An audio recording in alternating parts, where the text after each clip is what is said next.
rendons grâce à Dieu pour ses bénédictions dans nos vies. Et pendant ces dernières semaines, nous avons vu, face à l'impossible, faites votre possible. Nous avons vu que, en réalité, Dieu ne nous demande pas de faire des choses que nous ne pouvons pas faire. Et que la plupart du temps, nous devons savoir que le surnaturel n'est possible que lorsque on lui présente un naturel.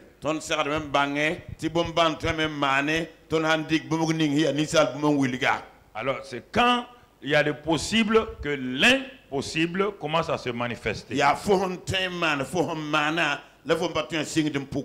Dieu n'est pas là pour nous embarrasser.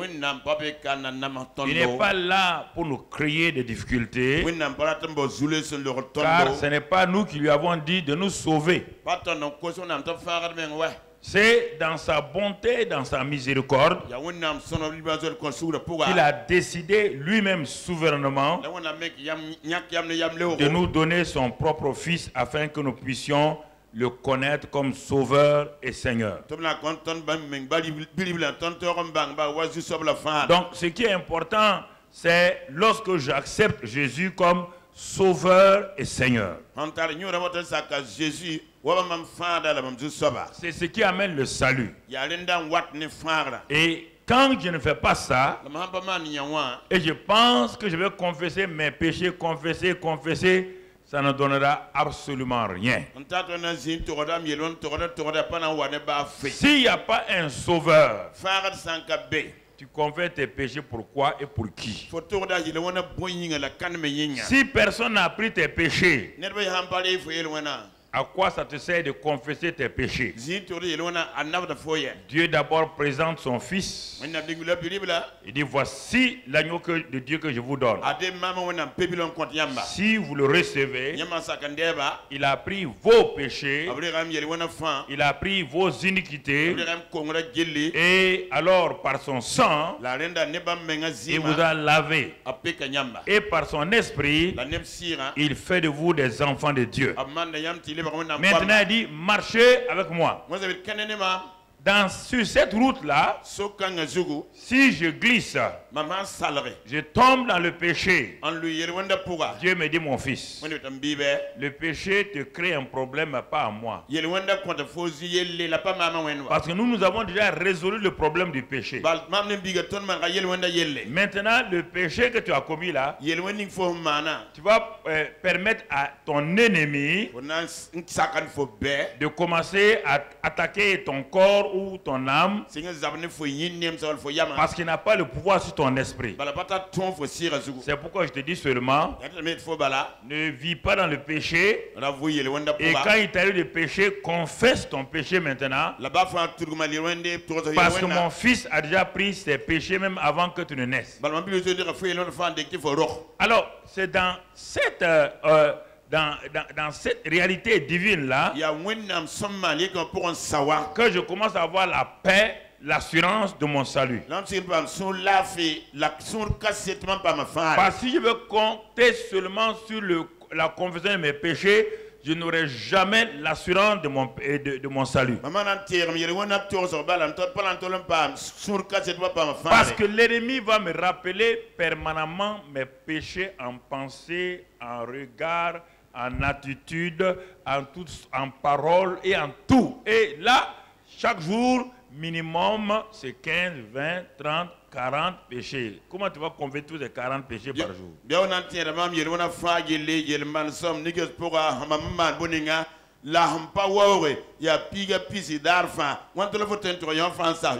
C'est pourquoi l'élément important d'abord, Dieu nous a donné un sauveur qui a pris tous tes péchés avant que tu ne naisses. Pour Dieu, il n'y a pas de péché futur, parce que tous tes péchés ont été pris il y a 2000 ans. Tout ce que tu pêches demain, après-demain, c'est déjà réglé par Jésus à combien d'années? il y a 2001.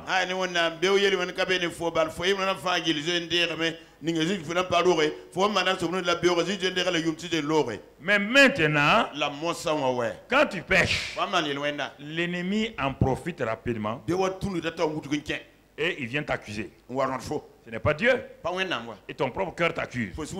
C'est pourquoi Dieu a laissé une porte de sortie. Il dit, bien que j'ai pris tous tes péchés à 2001, comme tu vis en l'an 2016 et que tu as péché maintenant, Satan va te dire, Jésus est mort en 2001 et tes péchés d'aujourd'hui. Dieu te dit en ce moment-là, crois d'abord qu'il a pris tes péchés à 2001 et aujourd'hui, ce que tu as fait là, simplement confesse et reconnais que tu as fait une faute. Mais ce n'est pas ça qui va te sauver. Parce que les péchés ont été pris à 2001. Mais actuellement, quand tu confesses, tu coupes la route à Satan. Il ne peut plus t'attaquer. Tu lui fermes sa grande bouche. Voici.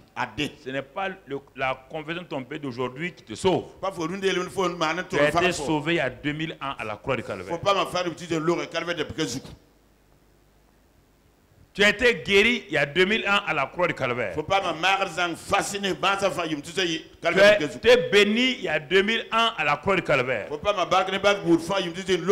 as été enrichi il y a 2001 à la croix du Calvaire. Tu as été délivré il y a 2001 à la croix du Calvaire. Mais la même chose avec le péché, la même chose avec les autres éléments. La bénédiction, la richesse, la prospérité, tout ça. Et les gens ne comprennent pas. Si Jésus n'a pas fait quelque chose, tu ne peux pas demander à Dieu de le faire, il va le faire. Tu n'as aucune base légitime pour demander à Dieu de le faire. C'est pourquoi on s'appuie d'abord sur l'œuvre achevée de Christ. Et c'est ça qui est important dans chaque domaine de ta vie. Mais maintenant la manifestation va se faire, ou bien l'activation va se faire. Aujourd'hui, comme tu vis aujourd'hui, d'une manière où Dieu va t'enseigner. Cela veut dire que tu es béni, mais maintenant, comment activer la bénédiction? Tu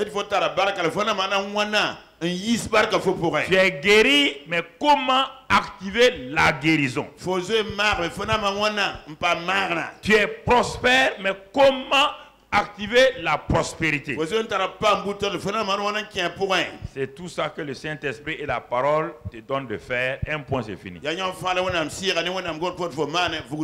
a pas autre moyen, mon frère. Ne cherche pas autre chose. Aujourd'hui, c'est l'activation simplement. C'est l'activation de ce que Dieu a déjà fait. Dieu ne fera rien. Il a déjà fait. C'est toi qui, Dieu te dit maintenant, si tu fais ça, si tu agis comme ça, alors tu vas activer ce que j'ai déjà fait.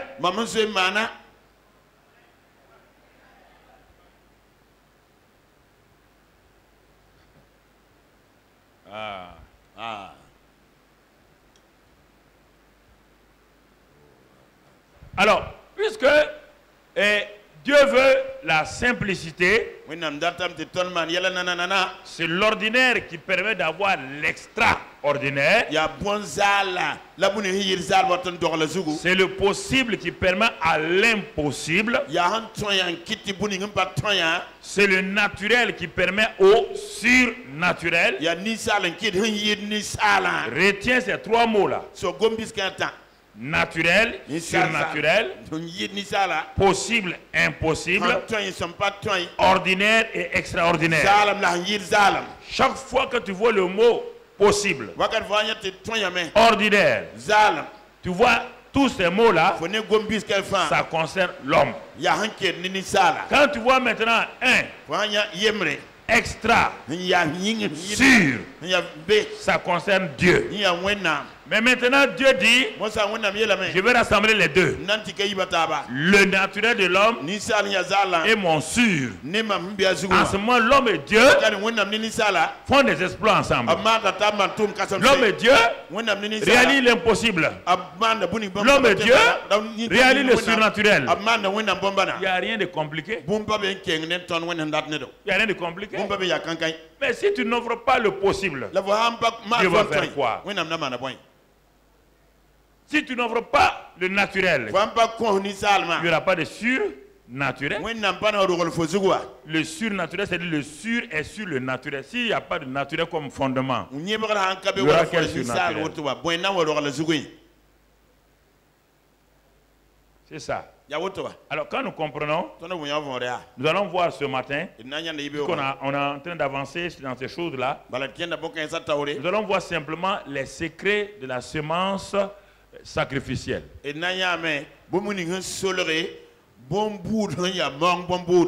secrets de la semence sacrificielle. Nous allons voir cela et au fur et à mesure, nous allons ouvrir la parole de Dieu pour avancer. Ouvrons dans le livre des 1 roi, chapitre 17. 1 roi, chapitre 17. Voilà ce que la Bible dit. Et au verset 9, il s'agit d'un homme appelé Élie le Tishbite, que Dieu veut utiliser. Et après que Dieu lui ait parlé, maintenant, il arrive à une phase de sa vie. Dieu dit, lève-toi, va à Sarepta.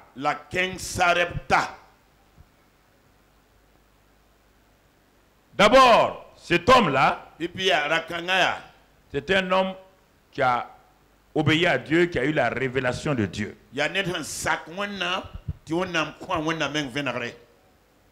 Mais il est dans une situation difficile. Bien qu'il soit un homme qui connaît Dieu, il est dans une situation de famine et il n'a pas à manger et à boire. Ça c'est un. Et maintenant, dans cette situation très difficile pour lui, il attend simplement la voix de Dieu, les instructions de Dieu. Dans chaque situation de votre vie, vous devez attendre une parole de Dieu qui s'adresse à vous personnellement.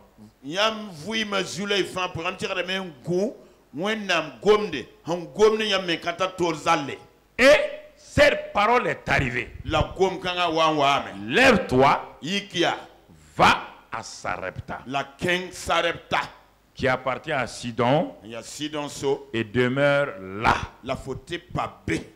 Demeure là. Frères et sœurs, voici un homme qui cherche à manger parce que la provision a été coupée. Et on lui dit de bouger là où il avait l'habitude de recevoir la nourriture, d'aller dans un autre endroit qu'il ne connaît pas.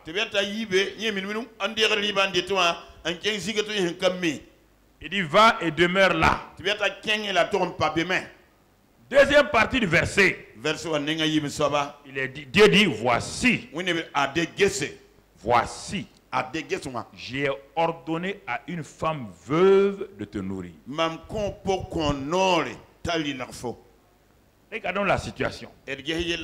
Chrétien, ouvre tes oreilles et écoute avec ton cœur. Voici un homme de Dieu. Dieu ne lui demande pas de prier pour avoir la nourriture maintenant. Il y a des choses que Dieu fait selon ses principes. Si vous ne La prière ne peut pas être dans toutes les sauces.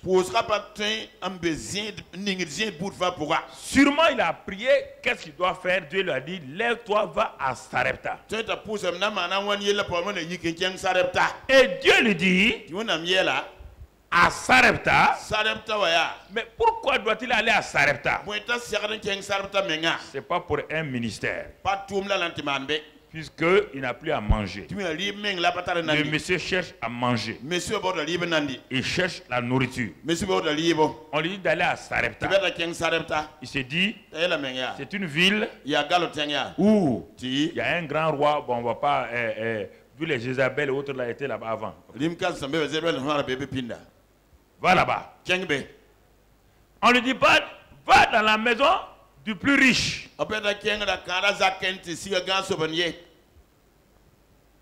On lui dit, j'ai ordonné à une femme veuve de te nourrir.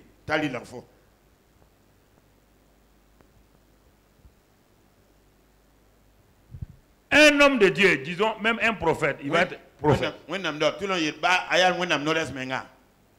Si le prophète peut faire des choses pour les gens, pourquoi il ne le fait pas pour lui-même? Mais il faut d'abord la parole. Il faut que vous sachiez cela. Tant qu'il n'y a pas de parole là, ne croyez pas qu'un homme est prophète, il a l'onction, il va faire ça. Non.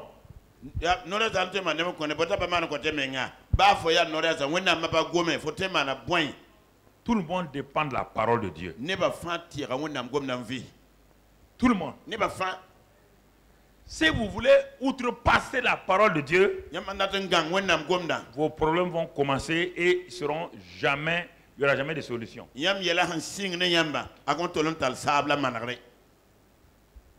Le prophète, il n'a pas essayé de raisonner.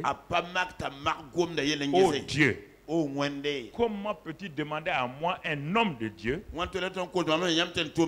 Tu sais que c'est moi-même. Il n'a pas dit va à Sarepta, va prier pour une femme veuve afin qu'elle ait ceci ou cela. Il dit j'ai ordonné déjà à une femme veuve. Oui, c'est si simple. Il l'appelle. Et qu'est-ce qu'il dit à la veuve? D'abord, il a beaucoup mangé, il a soif. Il dit, je te prie, donne un peu d'eau dans un vase.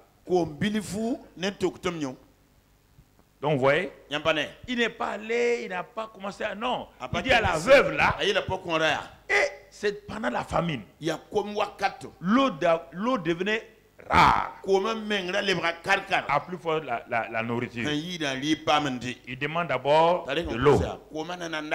Et la Bible dit que la veuve là, la veuve va faire quoi? Elle alla en chercher. Dieu dit la veuve va te nourrir. Il reste constant sur cette parole. Il ne voit rien de changer sur cette veuve. Il ne voit rien. Ce n'est pas son problème. Il ne sait pas si cette veuve-là a de la nourriture ou pas. Ce n'est pas là le problème. Dieu a dit la veuve va te nourrir. Écoutez, voilà. Il faut comprendre la parole et l'accepter telle que Dieu dit.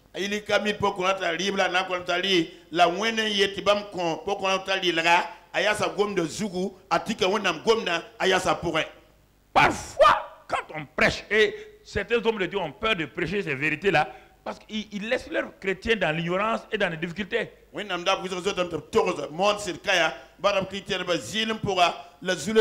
Élie aurait pu dire, mais quand même Dieu, il ne faut pas qu'on exagère. C'est moi qui dois me débrouiller à amener quelque chose à la veuve là. Et souvent, frères et sœurs, Dieu veut vous sortir des situations difficiles, mais vous ne savez pas quel est le moyen. Parce que vous voulez recevoir, alors que le principe de Dieu est de donner toujours. C'est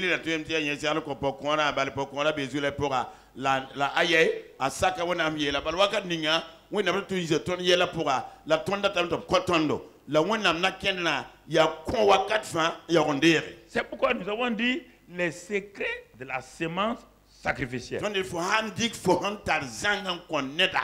Il l'appela de nouveau. Arrêtez d'aller prier quelque part, que vous soyez riche ou quoi, et que vous soyez béni. Dieu ne bénira pas quelqu'un parce qu'il prie ou bien fait chose. Dieu bénit parce que tout est par principe de semer. Principe de semer et de récolter. Semer l'amour, récolter l'amour. Semer le pardon, récolter le pardon. Dieu voulait plusieurs fils. Mais Dieu n'a pas fabriqué de fils. Il a donné son fils unique. Semence sacrificielle de Dieu, il a semé son fils unique. Et il nous a récolté nous. Comprenez? C'est comme ça que Dieu fait. Il ne faut pas avoir d'autres pensées. Hein. Ne laissez pas les gens vous manipuler. Alors, bien-aimés frères et sœurs, il l'appelait de nouveau et il lui dit, apporte-moi, je te prie, un morceau de pain dans ta main. Écoutez, nous sommes sur la portion de phrase, j'ai ordonné à une veuve de te quoi? Pour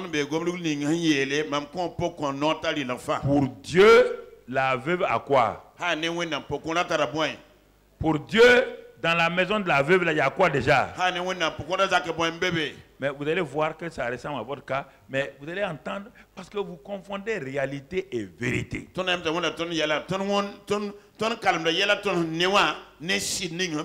Quand lui s'appuie sur la parole, la veuve s'appuie sur la réalité, ce qu'on peut voir, ce qu'on peut sentir, ce qu'on peut toucher. Quand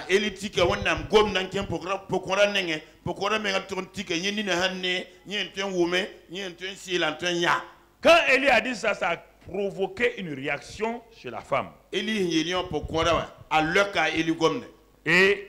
elle répondit, l'Éternel, ton Dieu, est vivant. Donc elle a reconnu le prophète. Et elle veut mettre la responsabilité sur le prophète. Le prophète ne va pas bouger. Et souvent, c'est le sentimentalisme qui nous crée des problèmes. Elle dit à prophète. Et je te reconnais, hein? Tu crois que je ne t'ai pas reconnu? L'Éternel, ton Dieu, est vivant, non? S'il est vivant, qui doit donner du pain à qui?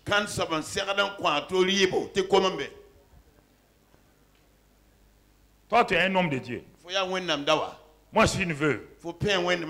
Et tu me dis à moi en pleine famine, en pleine crise économique, de te donner du pain. Toi, tu devais venir chez moi avec des miches de pain sous tes bras, de l'huile pour me donner.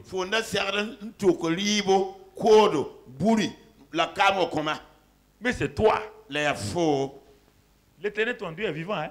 Ce que tu veux me faire là. Il est vivant. Hein? Il entend. Hein? Ça veut dire, fais attention. L'homme n'est pas ému. Non. On n'est pas ému. Dieu a déjà parlé, non? Dieu a déjà parlé, oui ou non? Les gens veulent qu'on soit ému pour leurs choses et c'est pourquoi ça ne marche pas. Je n'ai rien de cuit.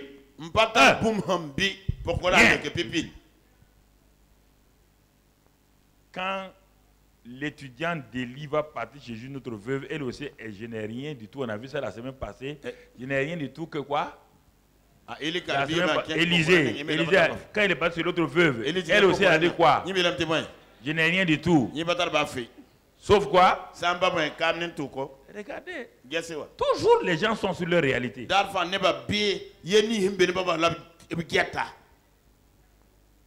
a dit, la veuve va te nourrir. Élie, ce n'est pas son problème.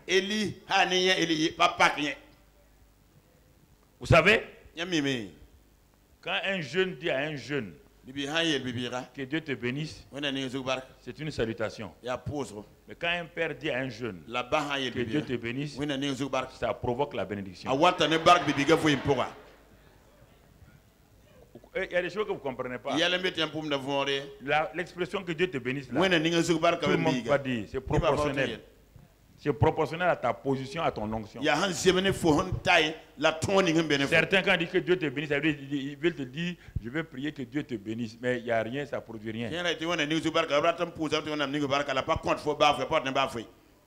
Faut bien comprendre ça. C'est pourquoi ça dépend. Celui qui vous parle là, comment tu le regardes? Avec quels yeux tu le regardes? C'est pourquoi tu ne reçois rien. Il envoie des paroles lourdes dans l'assemblée. Il envoie des paroles puissantes dans l'assemblée. Toi, tu l'as déjà pris comme un poids léger. Automatiquement, ces paroles sont légères. Elle ne peut pas résoudre ton problème. C'est pourquoi des gens viennent dimanche sur dimanche, repartent. Il n'y a rien. Et on reçoit des gens simples qui nous donnent des témoignages extraordinaires. Ça dépend. Ce que le prophète dit là à la femme là, c'est comme si c'était une parole simple, mais la parole l'a dit, va et apporte-moi du pain. Elle a discuté. Mais le prophète n'a pas changé. Il n'a pas changé. Il dit, je n'ai qu'une poignée de farine. Vous voyez bien? Ce qu'elle dit là, les gens vont dire c'est la vérité. Non, c'est la réalité. Ne confondez pas vérité et réalité.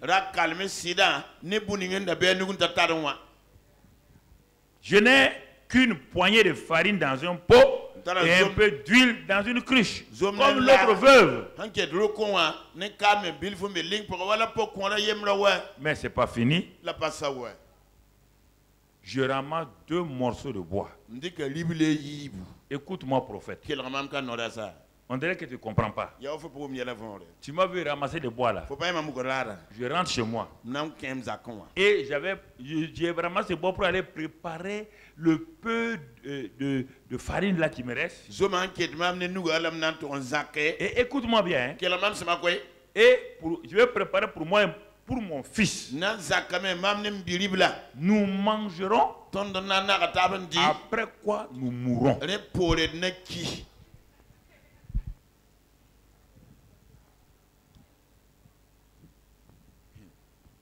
Ah, frère.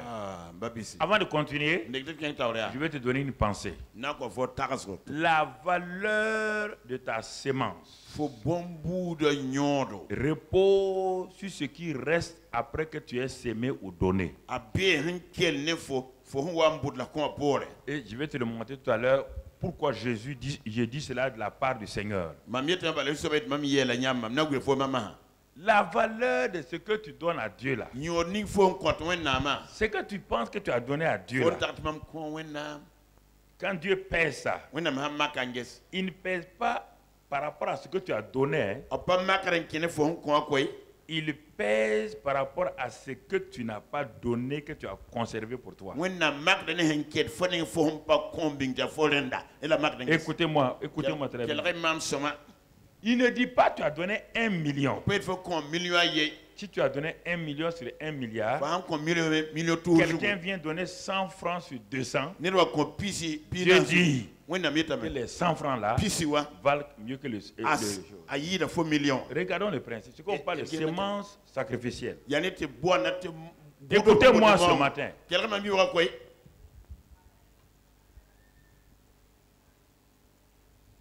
Écoute-moi. Il reste quoi à la femme? Un repas.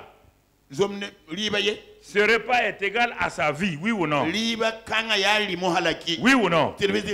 Si elle donne ça à Élie, est-ce qu'il reste quelque chose derrière? Elle a dit à Élie, c'est le dernier, c'est la sémence là comme ça. Même si mon enfant et moi nous mangeons, nous allons mourir. Élie va changer la mentalité de la femme et votre mentalité ce matin. Ce qu'elle a dit là, c'est réel, mais ce n'est pas vrai. Effectivement, dans cette famine, si elle prépare ce dernier repas là, est-ce qu'elle a un autre repas? Donc c'est la mort qui vient, non? Elle a dit la réalité. Elle n'a pas dit la vérité. C'est pourquoi Élie va changer sa pensée. Si je donne cet argent-là, si je sème ça là, femme, il ne reste plus rien. Tu es en train de parler de réalité. Pas de vérité. Je vais garder ça pour ça, ça, ça. Tu parles de réalité, pas de vérité.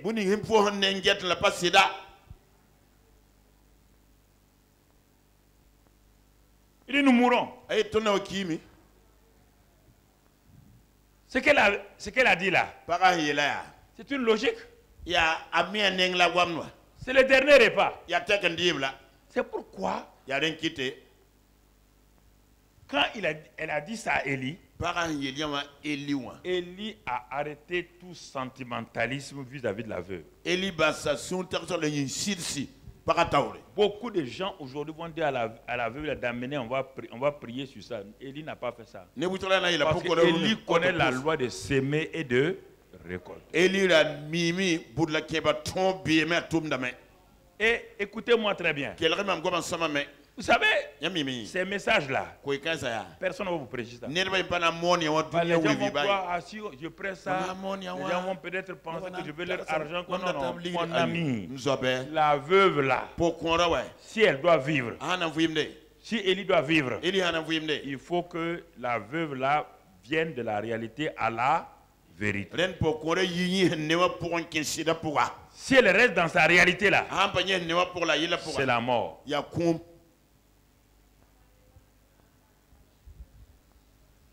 C'est la mort. Alors, mon frère, Élie prend la parole et lui dit, ne crains point. Voici ce qui bloque beaucoup d'entre nous, la peur. Ne crains point. Rentre. Fais comme tu as dit. Seulement, tu vas faire tout ce que tu as dit là. Tu vas préparer, tu vas tout faire. Et au lieu que toi et ton enfant vous mangez, c'est moi que je dois manger. Voici le scandale que les chrétiens, c'est ça.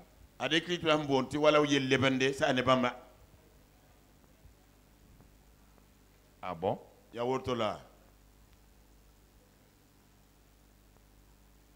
Ah bon?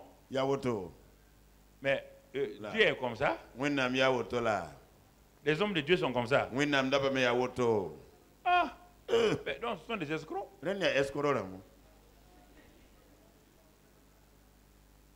Mon dernier repas que je vais manger avec mon enfant. Toi, tu ne pries pas sur ça. Pour que Dieu multiplie. Toi, tu me dis de préparer, de venir me donner.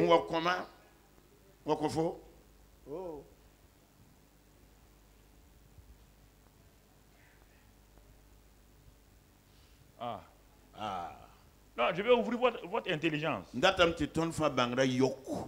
Il y a des choses qui vous bloquent. Qui vous bloquent parce que vous ne savez pas que la sémence déclenche beaucoup de choses dans la vie des gens. Il dit ne crains rien. Ne crains rien. Ce que tu as dit là, tu vas le faire. Mais maintenant, ce n'est pas pour toi ni pour ton fils. C'est pour moi. Et regarde. Tu me l'apporteras. Regarde ce que Élie dit. Puisque Dieu dit à Élie d'aller chez la veuve et la veuve va la nourrir. Ça veut dire la veuve va la nourrir pendant toute la période de la famille. Quand vous lisez, vous ne lisez pas avec suite. Et qu'est-ce qu'il dit? Et tu en feras ensuite pour toi et pour ton fils. Comment on peut donner le dernier repas et faire encore maintenant? Voilà tout le secret de la sémence sacrificielle.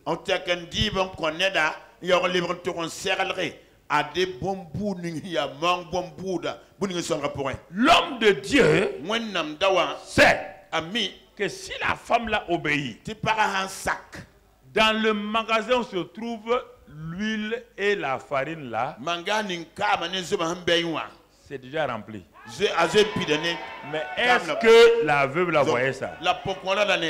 Vous voulez tout le temps des réalités au lieu de croire la vérité.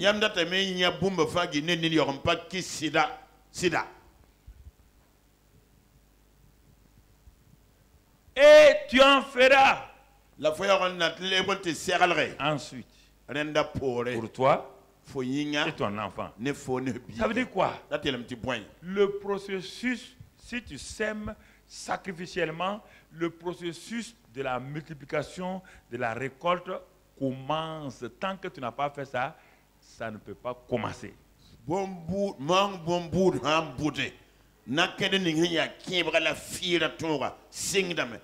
lui dit, femme, active maintenant ta récolte. En faisant quoi? En donnant ce dernier repas là. Mais je vous pose la question. Même si Dieu le prophète n'allait pas chez cette veuve là, est-ce que Dieu va laisser son prophète mourir? Hein? Même déjà quand il a quitté chez Akab là, Dieu a nourri son prophète où? Dans un torrent.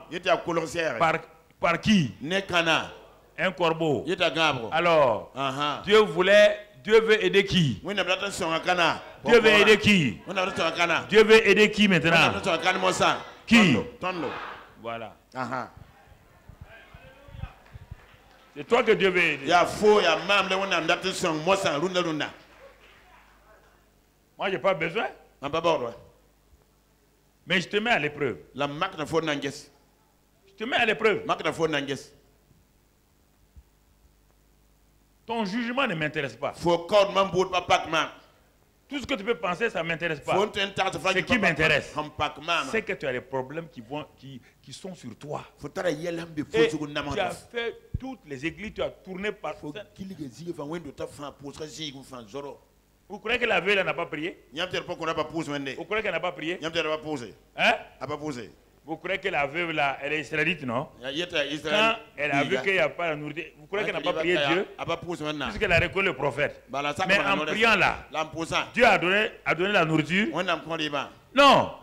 Dieu passe toujours par là. Dieu a dit pour récolter, il faut quoi? Il n'a pas dit pour récolter, il faut prier. Il dit, pour récolter, il faut...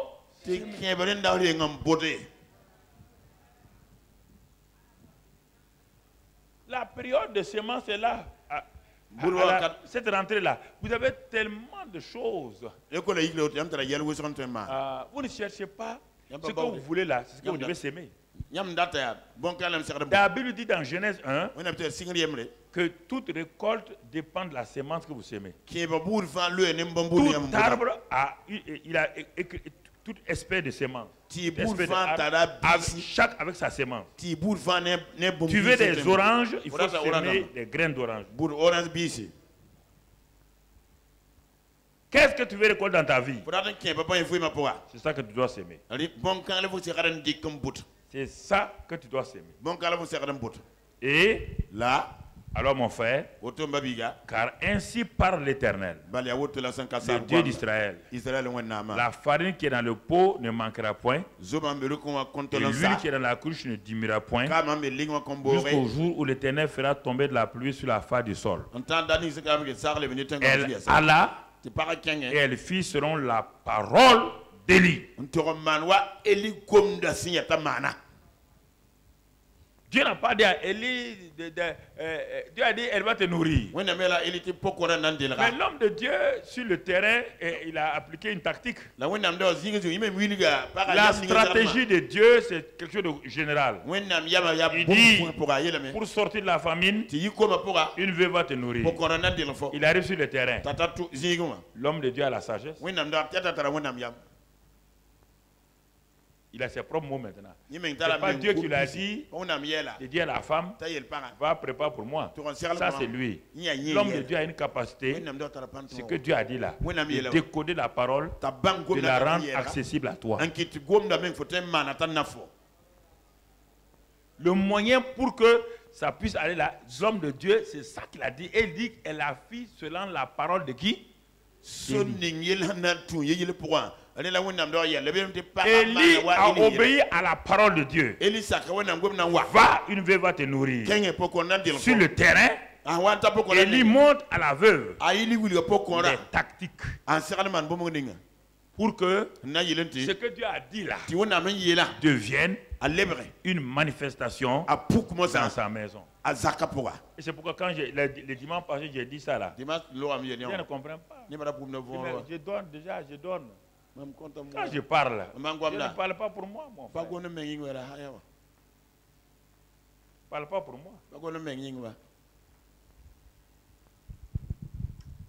Alors, elle a fait selon la parole d'Élie. Et pendant longtemps, toute la famille là, elle a eu de quoi manger.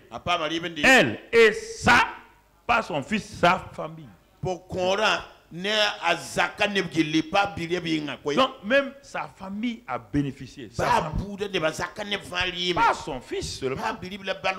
Ses cousins, ses neveux, ses peut-être tout le monde a. Aussi bien qu'Élie. La farine qui est dans le pot ne manqua point. Et l'huile qui est dans la cruche ne diminua point. Selon la parole que l'Éternel avait prononcée par Élie. Mais maintenant, écoutez-moi. Dieu connaît. Il y a des choses quand Dieu dit de faire.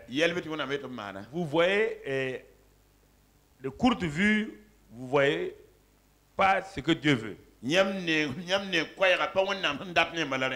Maintenant que tout s'est bien passé, ils ont mangé, ils ont bu.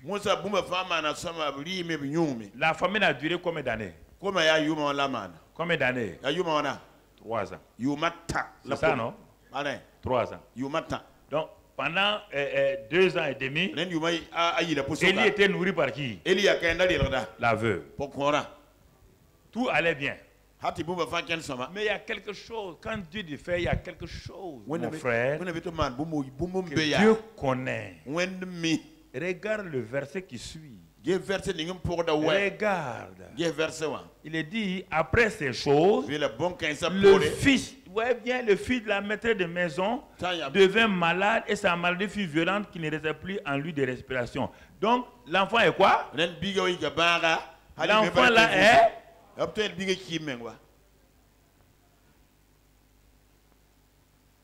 L'enfant est mort de faim. Hein? Il y a des choses que Dieu veut prévenir dans votre vie. Vous n'écoutez pas. C'est-à-dire que vous voulez, quand je vous parle parfois, vous voulez discuter. Parce que je suis un homme comme vous avec 2 bras, 2 pieds. Donc vous dites, mais il n'est pas mieux que moi. Si j'ai une Bible, il a une Bible. Élie était là.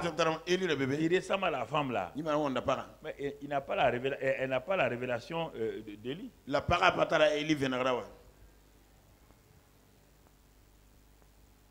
Maintenant que l'enfant là est mort, la femme va dire donc, mais non, je vois, c'est à cause de mon incrédulité là que mon enfant est mort. Élie dit non. Élie dit non, Dieu. Je comprends maintenant pourquoi je suis venu ici et je suis resté longtemps. Il a pris l'enfant là, l'a posé. Coucha et puis commencer à invoquer le nom du Seigneur. Et l'enfant est revenu à la vie. Verset 24. La femme dit à Élie, je reconnais maintenant que tu es un homme de Dieu et que la parole de l'Éternel dans ta bouche est vérité.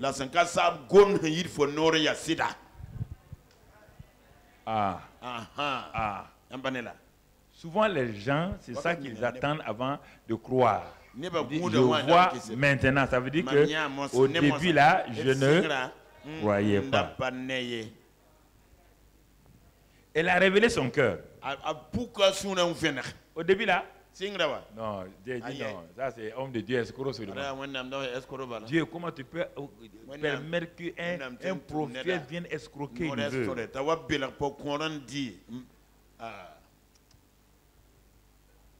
Marc chapitre 12. Marc chapitre Marc 12, verset 41. Tu vas voir quelque chose que je te dis ce matin. Le sentiment, Jésus s'étant assis vis-à-vis du tronc. Dans l'église, regardez comment la foule y mettait de l'argent.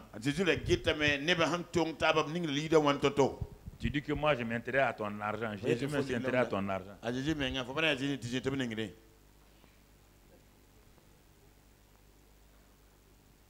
Tu comprends? Lui-même s'intéresse à ton argent. S'il était ici là, il allait regarder toutes les paniers vous donnez là. Il allait venir s'asseoir et vous regarder.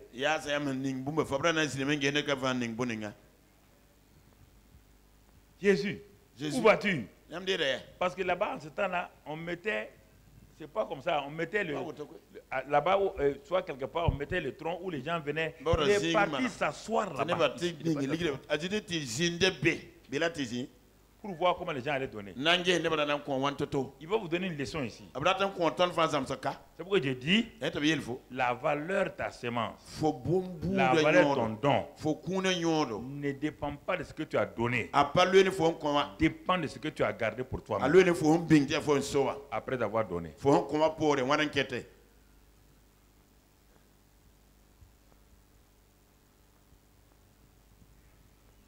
Et là, lisons la suite. Plusieurs riches mettaient beaucoup.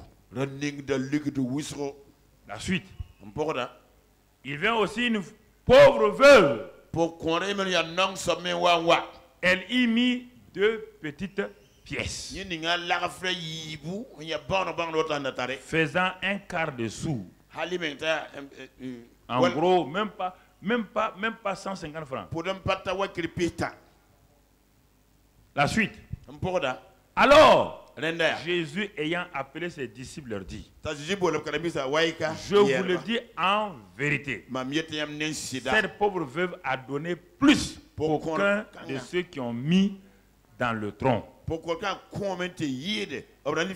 disciples ont dit, mais comment? Seigneur, tu n'as pas vu l'homme au gros basin là? Quand il est venu, il a compté. Il a mis. Tu n'as pas vu tonton Jérôme, il est venu avec une caisse. Humiliez-vous devant Dieu. Jésus dit, je les ai tous vus. Tonton Jérôme, tanti Jéréma.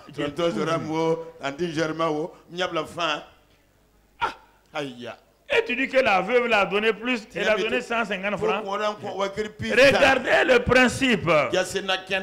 Tous ont mis de leur superflu. Ce que tu donnes à Dieu, est-ce ton superflu? Vous savez, il y a beaucoup de gens. Écoute, je parle à des gens. Dieu a dit de donner telle voiture, tel car, mini-car à l'église. C'est pas ça que tu donnes. C'est ça. Qu'est-ce que tu donnes à Dieu? Quand tu donnes à l'église, tu donnes à qui?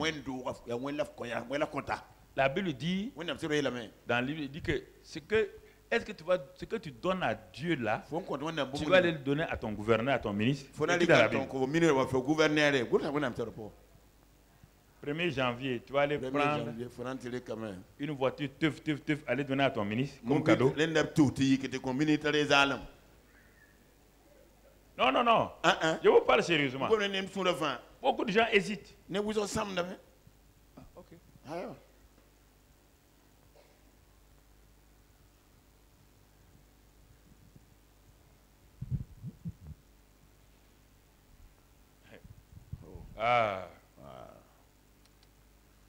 Si tu fais un don à l'église, ce don-là coûte cher à l'église, Chaque fois que l'église dépense pour ce don-là,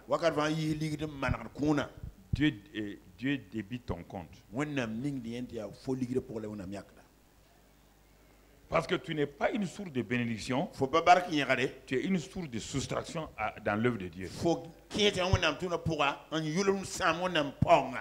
Si tu amènes une moto pour dire je donne ça à l'église et que la moto là rentre régulièrement chez le mécanicien, chaque fois que l'église dépense 500 000, ton compte est débité chez Dieu. Dieu retire ça. C'est pourquoi Dieu interdit de donner un allemand borgne, un paralytique.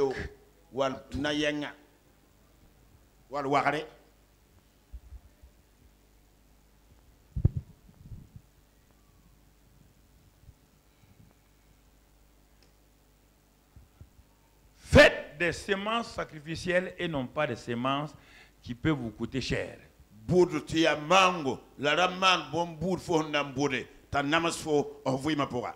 ami,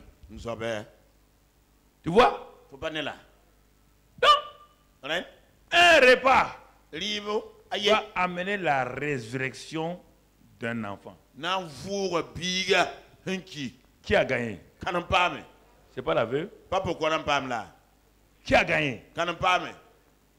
Elle qui avait peur de donner ce repas-là, croyant qu'en donnant, c'est sa fin. Bon, ok, regarde, asseyez-vous, boudez. Allez-y, ils vont prier pour vous donner l'argent. Allez-y.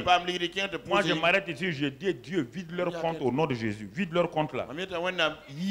La Bible dit que si tu refuses de donner, il fait quoi? Ta porte devient un sac quoi? Tu sais pourquoi quand tu fais tes comptes là, tu regardes ton salaire, c'est parti, tu ne vois pas? C'est Dieu même qui a dit qu'il souffle. Il souffle sur ta richesse. Tout ce que tu gardes là, il souffle dessus. Regardez Jésus. Il dit les autres ont donné de leur superflu. Ce que la veuve l'a donné, regardez, elle a mis de son nécessaire. Tout ce qu'elle possédait. Est-ce qu'après ce qu'elle a donné, il y avait quelque chose encore? La valeur de votre semence ne dépend pas de ce que vous avez donné, dépend de ce que vous avez gardé sur vous.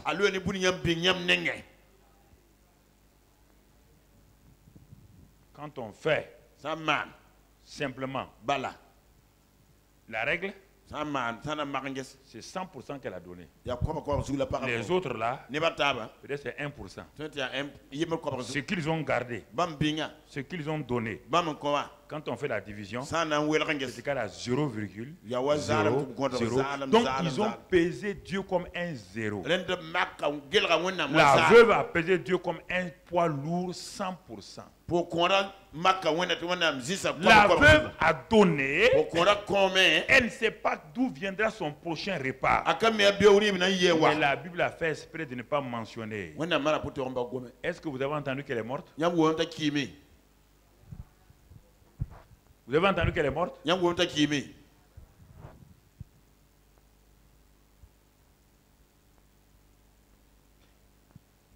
C'est dans la série des messages que je donne là, donc il faudra que vous preniez tout ça. Mon frère. C'est pourquoi Salomon dit, ce que j'ai constaté dans Ecclésiaste 11, il nous parle d'un constat qu'il a fait. Et ce constat-là, quand j'ai lu cela avec Salomon, il dit, celui qui observe le vent ne s'aimera point. Celui qui regarde les situations nationales, les situations professionnelles, les situations financières, il ne s'aimera point. Jamais.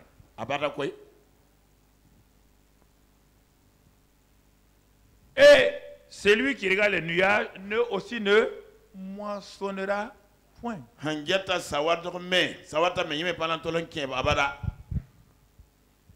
La suite. Comme tu ne sais pas quel est le chemin du vent, ni comment se forment les os dans le ventre de la femme enceinte, tu ne connais pas non plus l'œuvre de Dieu qui fait tout. La suite. Dès le matin, vous entendez. Je ne vous ai pas de semer, de dire le verset. Il dit de l'appliquer. Pas dire que tu connais, pas le répéter avec moi. Tu n'es qu'un perroquet en ce moment-là. Dès le matin, j'ai dit, sème ta semence. Et le soir, ne laisse pas reposer ta main. Car tu ne sais point ce qui réussira, ceci ou cela, ou si l'un et l'autre sont également bons. Voilà ce que Salomon a tiré de sa vie générale. Voilà ce que Salomon a tiré.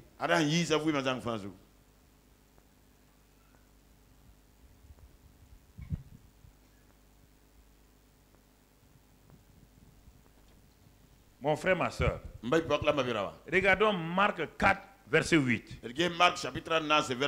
Marc 4, verset 8. Qu'est-ce que la Bible dit dans ce passage? Une autre partie de la semence tomba dans la bonne terre. Elle donna du fruit qui montait et croissait et les rapporta 30, 60 et 100 pour un.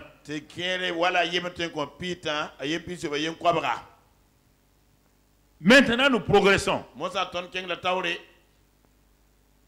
Si nous devons s'aimer, nous devons s'aimer dans la bonne terre.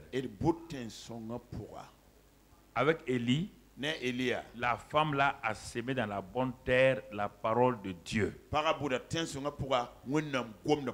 Elle a récolté. Maintenant, la proportion de récolte dans la bonne terre là, il y a ici 30, 60 et 100%.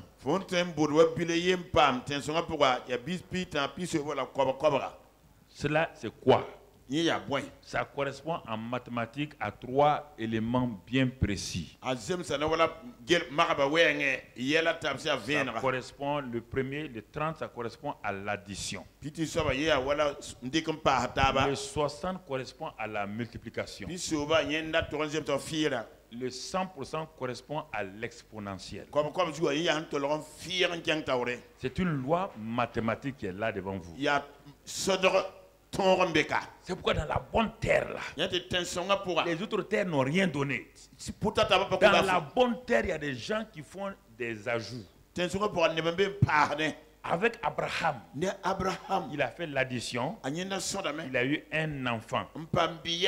Avec Isaac, Isaac allait plus loin.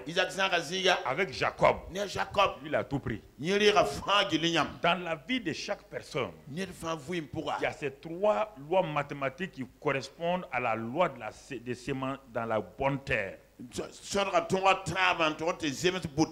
parle même pas des 3 autres terres. Eux, ils n'ont rien produit. Et beaucoup de chrétiens luttent avec les 3 autres terres le long du chemin,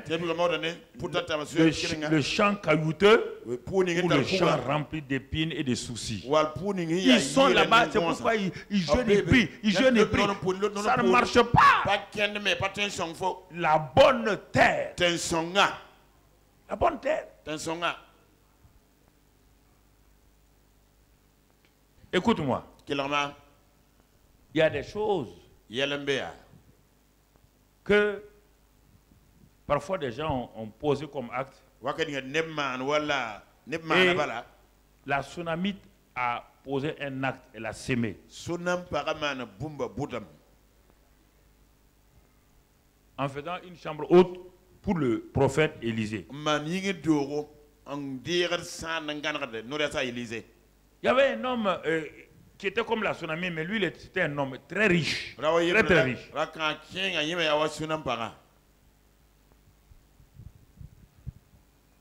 Un jour, il y a eu une mission dans un pays et le pasteur L'homme riche l'a dit, je veux conduire le pasteur. Ah, les gens ont dit, mais un homme très riche comme tu veux conduire. C'est lui qui va conduire. Il ne donne pas mes chauffeurs. Hein. Le pasteur est important, trop important que mes chauffeurs conduisent. Mais le pasteur savait que c'était un homme riche. Il a conduit. Il a conduit le dernier jour. Le pasteur sort de l'argent. Il dit, tenez ça pour aller donner à vos enfants. Pas à lui, l'homme est riche. Très très riche. Il dit, prenez ça, allez donner à vos enfants. L'homme riche est tombé au genou du pasteur, il a crié Alléluia, roulez, Alléluia, Alléluia. Le pasteur ne comprend pas pourquoi le type là roule à terre comme ça. À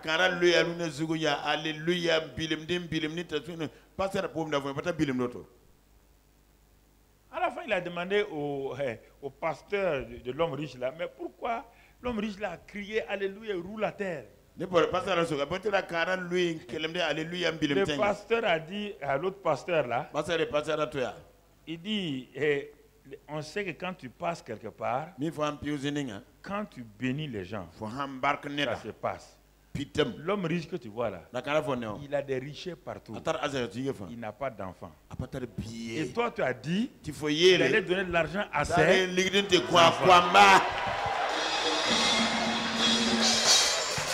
Et il dit, hein? L'année prochaine, la réunion a eu lieu. C'est pourquoi je vous dis, il y a beaucoup de gens où je parle, les gens disent, voilà ton enfant. La réunion, mission au même pays. Le gars est venu avec une voiture.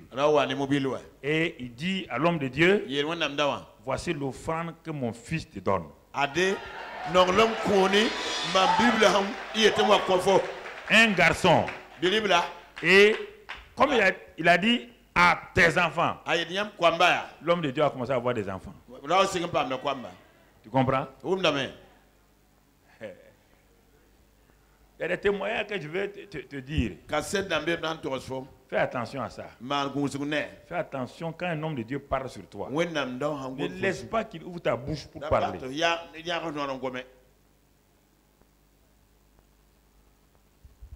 Ok.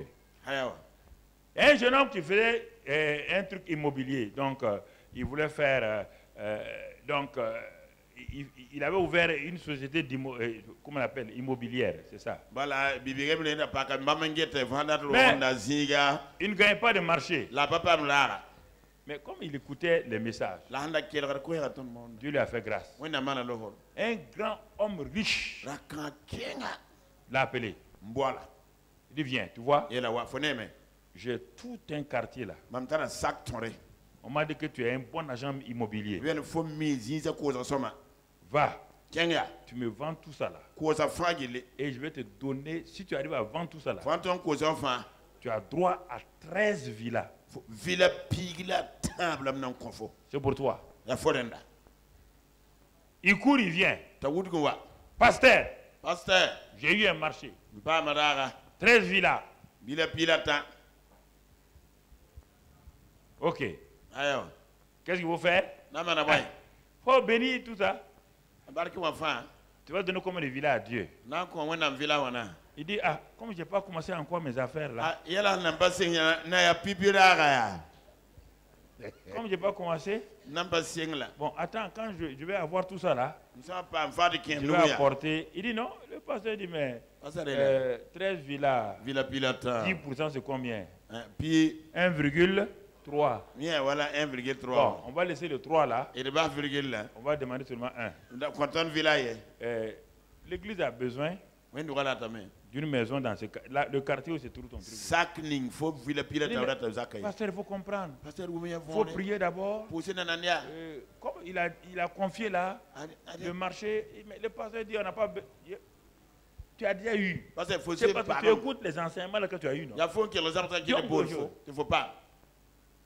Il est parti. Il n'a rien donné. Écoutez-moi. Le surlendemain, il va chez Le vieux qui a dit de vendre ces maisons-là. Il dit, papa, je suis venu. J'ai trouvé un acheteur. Effectivement, Dieu lui a permis de trouver un acheteur. J'ai trouvé un acheteur. Et il veut acheter à tel prix là. Donc, même supérieur à ce qu'on peut penser. Vous savez ce qui s'est passé? Le vieux là regarde le petit là. Il dit, mais à quel moment tu m'as ensorcelé pour que moi je te dise d'aller vendre mes villas? Il dit, mais comment? Il a appelé ces gens. Le petit là m'a ensorcelé. Il m'a dit que moi je lui ai dit avant-hier d'aller vendre mes villas. Qu'est-ce qui s'est passé? Le Dieu qui est au ciel là a changé la pensée du vieux. Maintenant il vient, comme beaucoup le font. Pasteur, ça n'a pas marché. Dis la vérité. Ça n'a pas marché, pourquoi? Parce que tu n'as pas fait la sémence sacrificielle. Je peux te donner plein de témoignages. Ok.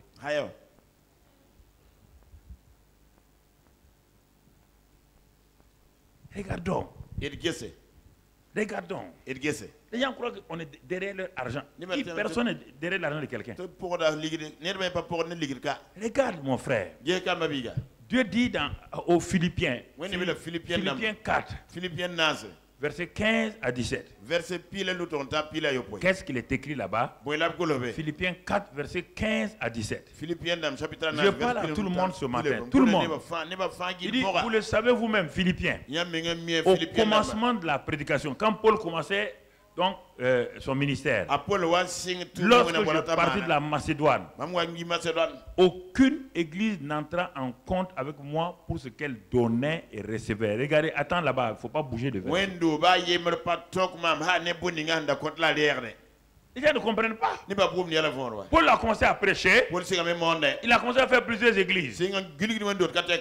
Dans toutes les églises où il partait là, Paul dit, j'ai constaté quelque chose. Les chrétiens de ces églises-là, jamais ils sont entrés en compte avec moi pour me demander et ce qu'ils doivent donner pour recevoir, pour financer le ministère. Ils n'ont jamais dit, mais homme de Dieu, tes campagnes d'évangélisation là, ça coûte combien? Nous on est prêt à faire ça. Tu as besoin de quoi?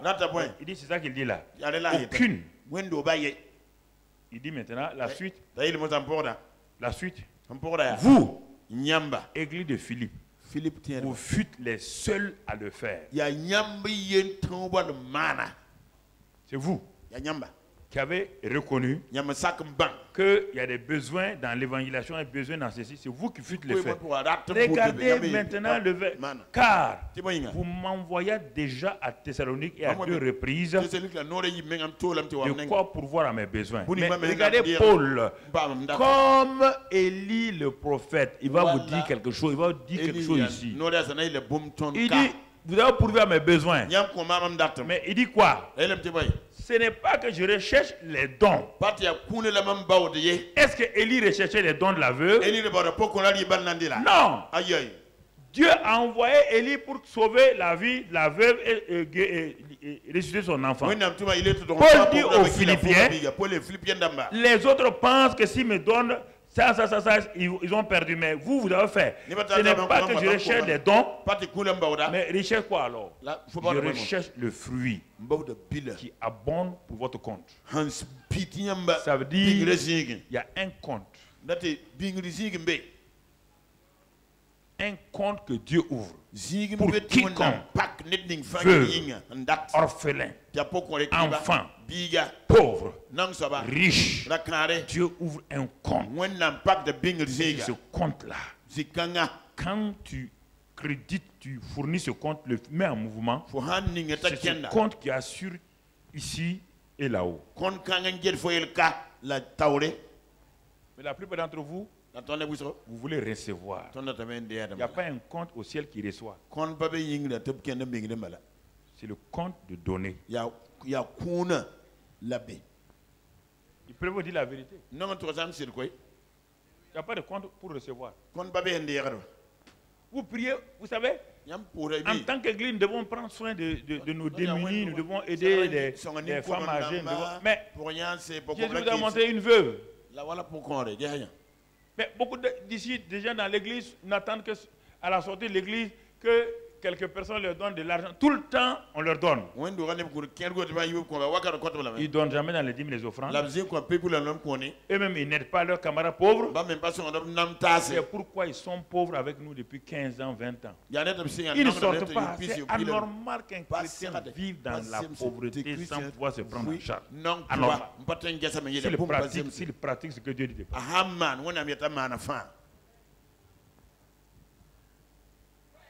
Parce que la mentalité de pauvreté, l'esprit de pauvreté dans beaucoup de gens, des fonctionnaires jusqu'aux hommes d'affaires, ils ne regardent que s'il y a une opportunité pour eux de réussir qu'ils donnent. Ils ne savent pas qu'on ne regarde pas. Non, c'est pas ça. Ils ne connaissent pas les semences sacrificielles. C'est pourquoi parfois j'active ça exprès. Ça, c'est activer exprès. Que veux-tu? Tu veux quoi? C'est ça que tu sèmes? Tu veux quoi? C'est ça que tu sèmes? Mon frère. Ouais, bien. Et Paul dit quoi maintenant? J'ai tout reçu. Je suis dans l'abondance. J'ai été comblé de bien en recevant par Épaphrodite ce qui vient de vous comme un parfum de bonne odeur. Un sacrifice que Dieu accepte et qui lui est agréable. Mais Paul, c'est pas pour toi? Non. Il dit maintenant, regardez, et là, mon Dieu pourvoira à tous vos besoins selon sa richesse avec gloire en Jésus-Christ. Il n'a pas dit c'est pour tout le monde. Ce verset n'est pas pour tout le monde. Ce verset est pour ceux qui font ce qui précède le verset. C'est pourquoi il a commencé par et. Le et là, la conjonction de coordination, lit ce qui précède avec ce qui est là. Tu as beau aller mettre ça sur ta maison, mon Dieu pourvoira, il ne pourvoira rien. Mon Dieu, il dit mon Dieu. Il n'a pas dit Dieu. Dieu, Paul dit, si tu as reconnu que je suis serviteur de Dieu, et tu as fait ça là, mon Dieu, que tu as honoré à travers moi là, il va faire quoi? Pourvoir à tous tes besoins. Pas prendre ce verset là, aller flatter, mettre sur ta... ça ne sert à rien. Mon frère, ma soeur, regardons. Regarde la suite. Et quand on sème, il y a un temps de patience. Jacques 5, verset 7. Soyez donc patients. Quand les gens sèment, ils ne sont pas patients. Frère, jusqu'à l'avènement du Seigneur, voici le laboureur attend le précieux fruit de la terre, prenant patience. À son égard, jusqu'à ce qu'il ait reçu les pluies de la première de l'arrière-saison. Les semences ne poussent pas au même moment. La semence du maïs est différente de la semence du baobab. Comme le baobab devient grand, quand tu sèmes, si tu es pressé, tu ne verras rien. Mais le maïs, ça ne va pas loin. Ses racines sont au dehors. 3 mois, il est parti. Donc, sa semence pousse vite. Les semences sacrificielles, parfois, elles mettent du temps. Tu peux la semer aujourd'hui, on dirait que ça ne marche pas. Non, elle est en train de travailler en corrélation avec le sol. Et quand elle va sortir, elle n'est pas pour 2 mois ni 2 ans. Elle t'amène dans l'éternité. Ne faites pas des choses ponctuelles pour qu'on vous voie. Faites des choses durables qui quittent la terre et qui atteignent l'éternité. La semence sacrificielle de Barnabas, en donnant son terrain, l'a bouleversé, il est devenu apôtre. Mais Ananias et Saphira ont trouvé que non, la semence sacrificielle est trop et ça les a tués. Vous partez à une réunion de réveil et vous mourrez. À quoi ça sert? Il faut faire attention. Ils n'ont pas commis adultère. C'est question d'argent. Vous jouez avec ça. Mon frère, ma soeur. Il faut prendre le courage pour vous dire la vérité. Et c'est pourquoi Dieu a dit à Isaac. Isaac, écoute-moi. Tu vois la famine là. La famine là. Tu ne peux pas la vaincre en allant à Guérar, en allant chez Abimelech ou en allant en Égypte. L'Égypte, c'est le système économique du monde. Quand ça ne va pas seulement, vous commencez à faire des affaires. Quelle affaire? Que les affaires ne marchent pas au Burkina. Ça ne peut pas marcher. C'est quelle affaire tu es en train de faire? Isaac a eu la même réaction. Dans le temps de la famine, il a dit, ah, je vais aller en Égypte. Il est parti à Abimelech. Il s'est arrêté, Dieu ne quitte plus là-bas. Il dit, mais je dois faire quoi? Dieu dit, sème. Il dit non. Dieu, on ne peut pas s'aimer dans la famille. C'est ça le problème. Je ne peux pas s'aimer quand rien ne va dans mon entreprise. Je ne peux pas s'aimer quand je suis dans une crise financière de trésorerie. Il y a toujours quelque chose que tu peux s'aimer dans ta vie. Regarde autour de toi.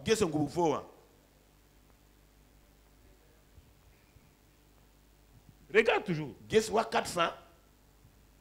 Tu cumules des choses inutiles. Si tu meurs, ce sont tes neveux, tes cousins qui vont prendre ça gaspiller. Et tu n'as pas s'aimer pour l'œuvre de Dieu.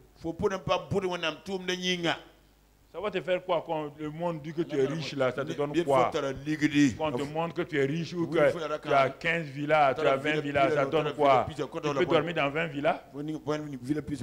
Hein? Tu as 5 voitures, ça donne quoi? Ça donne quoi?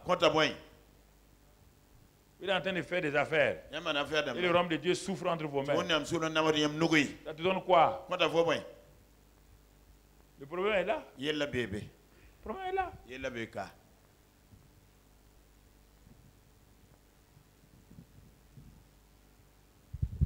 Regarde le livre de Job, on va le lire et puis on va aller vers la fin.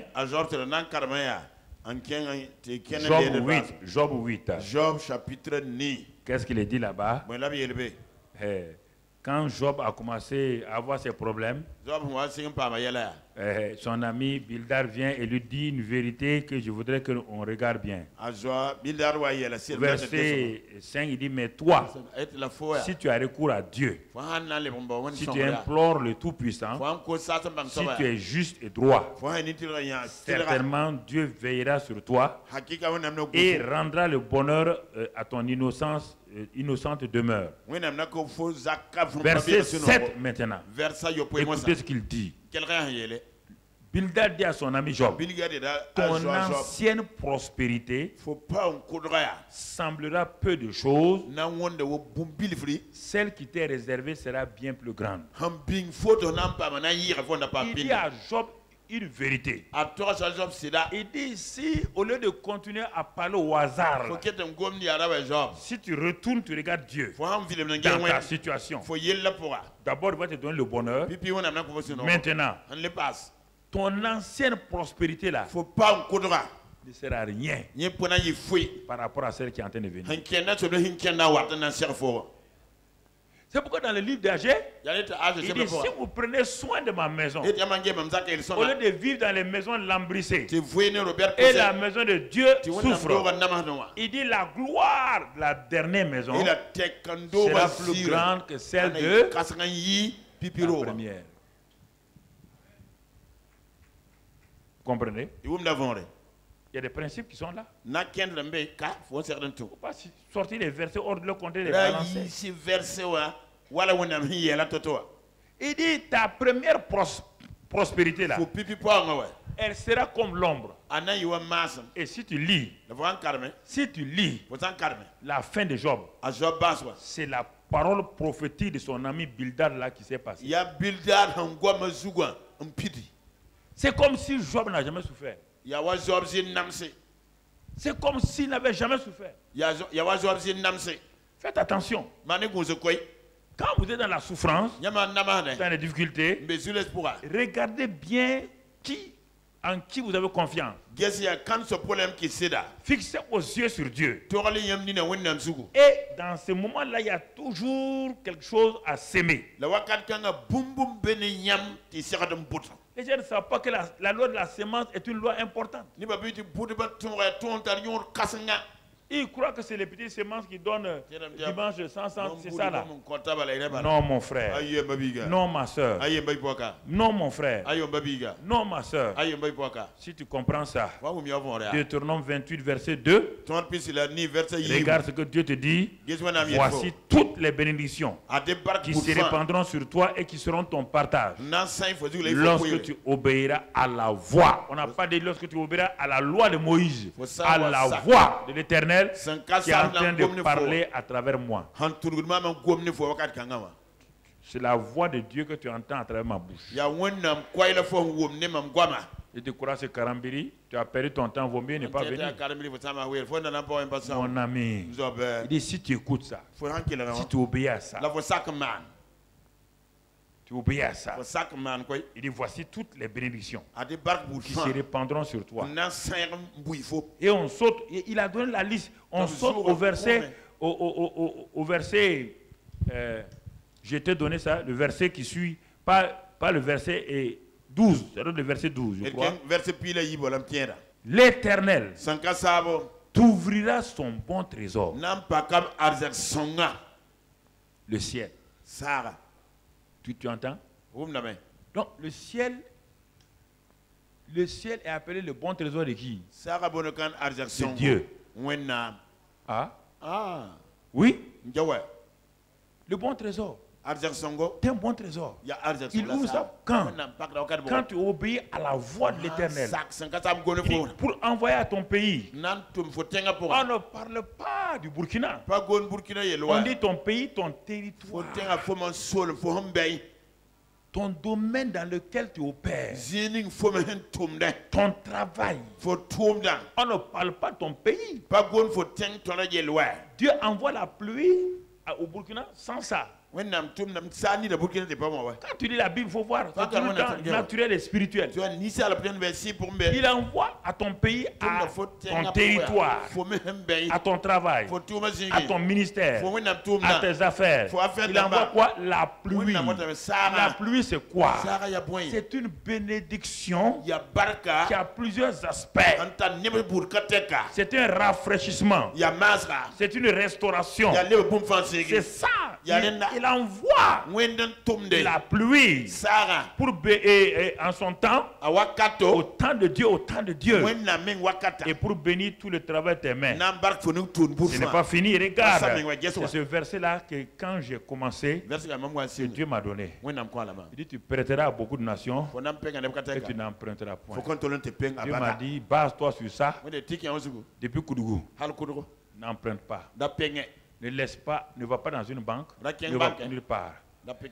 Pratique ça. Depuis Koudougou. Il n'était pas pasteur. Quand il a donné le centre là, il a dit, moi, mon œuvre là, se bâtira sur ce verset. Tu comprends? Tu es avec moi, tu ne sais pas, il y a des secrets que tu ne connais pas.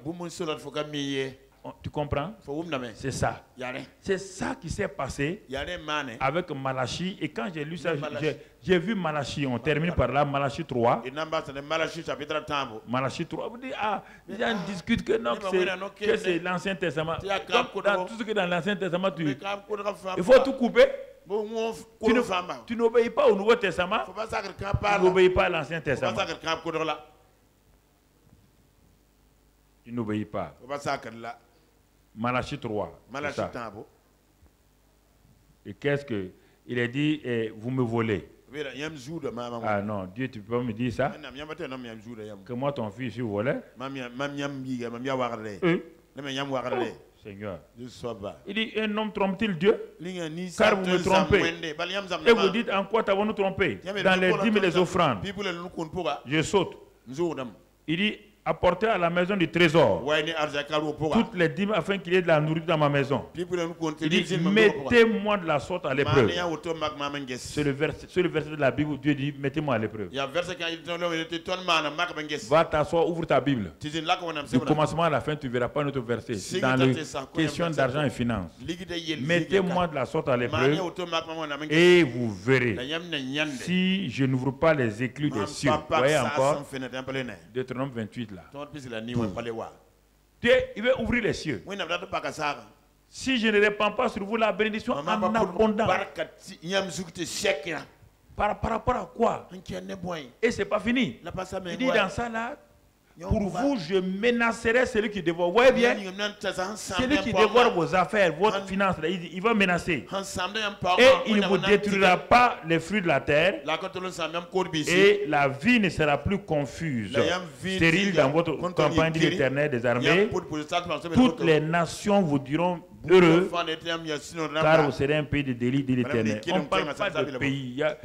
Quand Dieu parlait, il n'y a pas de France, il n'y a pas des États-Unis, il n'y a rien. Quand il dit nation, il parle des ethnies, des tribus. Vous pensez en termes de Burkina ou autre là. Dieu ne parle pas en termes de pays. Il n'y avait aucun pays. Tu comprends?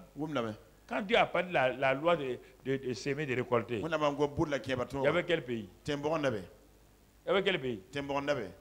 Comprenez? Dieu est en dehors de la géographie. Dieu est en dehors du temps. Dieu est en dehors de l'espace. La géographie, le temps, ça c'est pour l'homme. Et Dieu te dit dans ton domaine, dans ton pays, dans ton domaine, dans ce que tu es en train de faire là, si tu obéis à la voix de l'Éternel, ton Dieu, il dit, mon frère, voilà ce qu'il y a. Voilà ce qu'il y a. Bon, je voulais ce matin vous ramener dans cet esprit-là. Parce qu'il y a beaucoup de gens qui ne veulent pas s'aimer. Et quand ils s'aiment, ils ne s'aiment pas ceux dont tu n'as pas besoin. Non. Ne s'aime pas ceux dont tu n'as pas besoin. Alléluia. Alléluia. Que la bénédiction de Dieu soit sur vous. Que votre vie change pour toujours. Que la loi de s'aimer et récolter soit votre partage. Que la grâce de Dieu soit sur vous abondamment. Que tout ce que vous allez s'aimer soit multiplié dans votre vie. Pas seulement multiplié, mais en exponentiel. Que ceux qui n'ont pas commencé maintenant aillent dans l'addition. Ceux qui sont dans l'addition passent à la multiplication. Que ceux qui sont dans la multiplication passent à l'exponentiel. Que ceux qui sont à l'exponentiel passent à la libéralité. Que plus jamais rien ne manque dans votre vie. Que Dieu dépose dans vos mains les ressources dont vous avez besoin pour financer l'œuvre de Dieu, pour élever l'œuvre de Dieu. Que la grâce de Dieu soit entièrement sur vous. Que sa bénédiction soit sur vous. Au nom de Jésus-Christ. Amen, amen, amen. Amen, amen, amen, amen.